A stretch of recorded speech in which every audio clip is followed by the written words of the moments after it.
Well, originally, interesting enough, I'm one of the people who's an original Angelino. I was born in Baldwin Hills, 2 blocks away from where I currently live now. And I've been in the same area the whole time.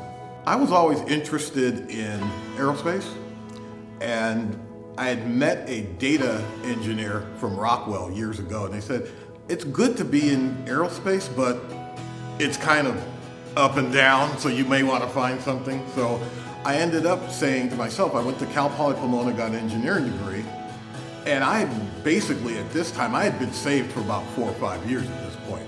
And I said, I really didn't want to use this engineering knowledge to build weapons of destruction. I just really didn't want to do that. And I said, Lord, you just need to guide me where you want me to be.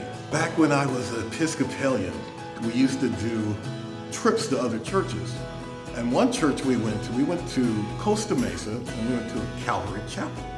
So I'm sitting with a buddy of mine, I'm about 14 years old, and so they said, if anybody knows Christ or wants to come to the Lord, and I'm going, I've been in church my whole life, but something came over and said, but you don't know Christ. So my friend and I, we walked into the back, and that's where I got saved, at Calvary Chapel, Costa Mesa, 1977. When I grew up, Christ was a ritual to me. I did all the stuff I was supposed to do in the Episcopal Church. I was an acolyte, I was a teaching acolyte, I was a master acolyte. I was actually a licensed lay minister in the Episcopal Church at 16. In fact, at 17, when I'm getting ready to go to college, the priest there says, we've got a spot for you to go to seminary. I'm like, nah, nix on that one, I want to be an engineer. But that's where that came, but it was ritual.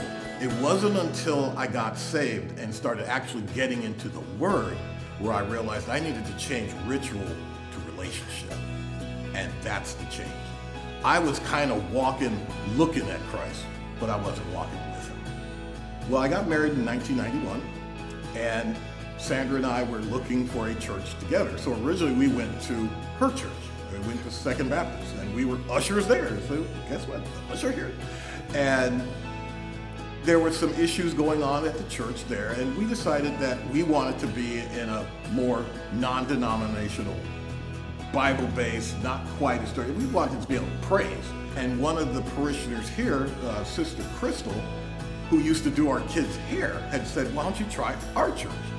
And so we visited, and I wish I had followed what the Lord had told me that day. Because the day I walked in, I said, this is real. We're home. We're good.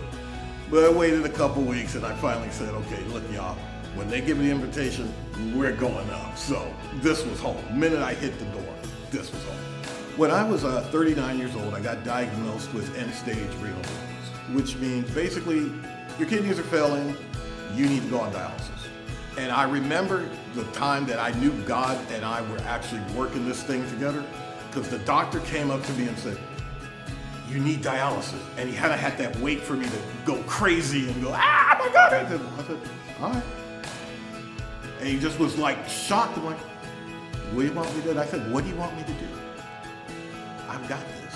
I've got somebody who's already in my pocket. We've got this. Never worried about it. And so I was on dialysis, and fortunately I was able to get a kidney in about 3.5 years. And that kidney kept me alive for about 10 years, but then it started failing again. And my wife jumped in the fray and said, I got this. And so my wife gave me another kidney.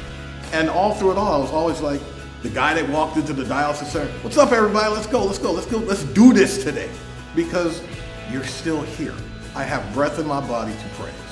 And as long as I got breath in my body to praise and to keep my relationship, the circumstances don't really matter to me.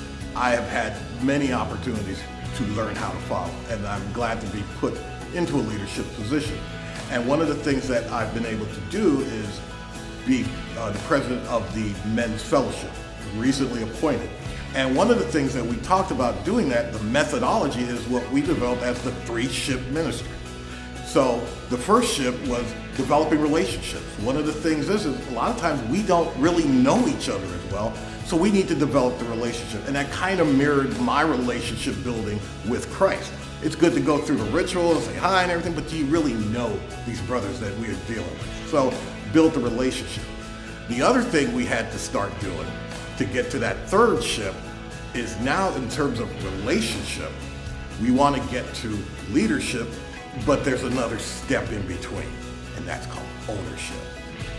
We've got to own this ministry. We have got to own our parts in this ministry and understand we have a role to play. No matter what that role is, whatever the title is, it doesn't matter.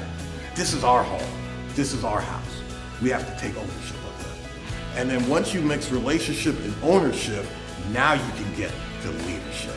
And now you can start actually being functional in the house the way you're supposed to be. And as men in this house, we need to be in our proper place because that's where we're assigned and that's what we need to do.